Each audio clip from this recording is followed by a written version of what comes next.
And welcome to Sai Suguna car decors. నా పేరు వీరు విజయవాడ. ఈ వెహికల్ అయితే టాటా నెక్సాన్ వెహికల్. అన్ని టాటా బళ్ళు మారుతి బళ్ళే చేసి బోరు కొట్టి ఇచ్చేస్తున్నట్టు ఉంది.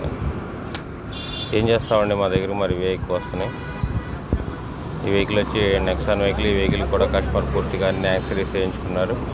ఫస్ట్ మన దగ్గర బయటకు కూడా చాలా షాపులు తిరిగారు ఈ కస్టమర్. తర్వాత మన దగ్గరికి వచ్చారు, కొటేషన్ వేయించుకున్నారు. మనం ఏంటంటే అన్ని బ్రాండెడ్ ఐటమే మనం కొటేషన్ ఇవ్వడం జరిగింది. మా దగ్గర అయితే ఫస్ట్ ప్యాకేజీ అడిగారు వచ్చి కస్టమరు. మా దగ్గర ప్యాకేజీస్ అట్లాంటివి ఏం లేవండి. నేను వస్తువు అయితే మీకు ఏ వస్తువు వేస్తున్నాను, ఏంటి, దాని రేట్ ఎంత, దాని డ్యూరబిలిటీ ఎంత, ఏంటి అనేది మొత్తం చెప్తానండి. దాన్ని బట్టి మీ ఇష్టం, మీకు నచ్చితే వేయించుకోండి, లేకపోతే ఓకే అని చెప్పాను. కస్టమర్ అయితే ముందు కొటేషన్ అయితే తీసుకోవడం జరిగింది. ప్రతి ఒక్కటి కూడా బ్రాండెడ్ ఐటము. జిఎఫ్ఎక్స్ కానివ్వండి, ఎంటెక్ కానివ్వండి, ప్రతిదీ కూడా బ్రాండెడ్ ఐటమ్ అండి. ప్యాకేజీలో మీకు ఎక్కడ కూడా ఈ వస్తువు అనేది కనపడదండి. మీకు లోకల్లో చాలామంది విజయవాడలో అని కాదు, ఎక్కడైనా యాక్సరీ షాపుల్లో ఇప్పుడు దాదాపు అందరూ కూడా సోషల్ మీడియాలో ప్యాకేజీలు అంటారు.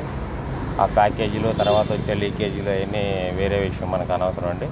మనం అయితే ప్యాకేజెస్ అయితే మన దగ్గర లేవండి. ప్రతిదీ కూడా కస్టమైజేషన్లో ప్రతి వస్తువు కూడా మనం చూపించి ఇలా వస్తుంది, ఇలా వస్తుందని చెప్పి చూపించడం, మన వీడియోలు పాతవి ఏమైనా ఉంటే చేసిన రెఫరెన్స్ చూపించడం, ఇలా చూపించి అయితే మనం పూర్తిగా ఈ కస్టమర్కి అయితే వేసేసాం.